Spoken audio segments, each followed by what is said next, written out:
Breaking news पाहूया। शक्तीपीठ महामार्गाच्या भ्रष्टाचाराचा आरोप हा प्रसिद्धीसाठी राम कुलकर्णी यांनी राजू शेट्टी यांच्यावर हल्लाबोल केला। प्रत्येक प्रकल्पात यांना भ्रष्टाचार दिसतोय। राम कुलकर्णी यांनी ही टीका केली आहे। राम कुलकर्णी यांनी राजू शेट्टी यांच्यावरती हा हल्लाबोल केलाय।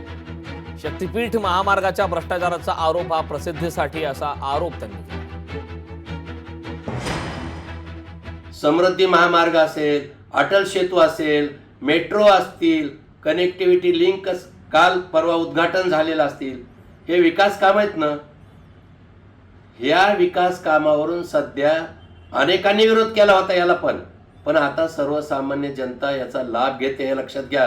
रोजगार वाढले, पर्यटन वाढलं आणि शक्ती महामार्ग हा देखील त्याचाच भाग आहे। त्या मार्ग तयार झाल्यानंतर हा मार्ग श्रद्धेचा आहे, भावी भक्तांच्यासाठी महत्त्वाचा आहे, शिवाय पर्यटन आहे आणि रोजगार निर्मिती मोठ्या प्रमाणावर होईल। शेतकऱ्यांना देखील दळणवळणासाठी याचा फायदा होईल।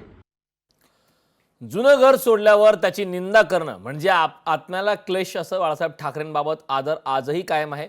माझी कुणाविषयी कटुता नाही, मंत्री गणेश नाईक यांनी हे वक्तव्य केलं। त्यामुळे मंत्री गणेश नाईक यांनी मोठं वक्तव्य केलं। जुनं घर सोडल्यावर त्याची निंदा करणं म्हणजे आत्म्याला क्लेश असं वक्तव्य गणेश नाईक यांनी।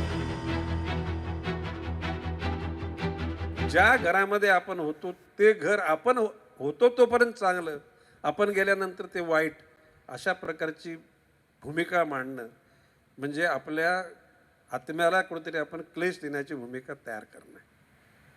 आता त्याच्यानंतर राष्ट्रवादीमध्ये आल्यानंतर 14 वर्ष, आणि मी तुम्हाला सांगतो शरद पवार साहेबांनी अजूनसुद्धा गणेश नाईक जाण्याचं त्यांना खंत आहे।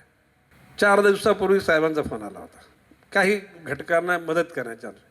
प्रश्न असा की माझी कटुता शिवसेनेतून निघालं बाळासाहेबांशी नव्हती, मी कोणाविषयी अनुद्गार काढले नाहीत, शिवसेनेविषयी काढले नाहीत।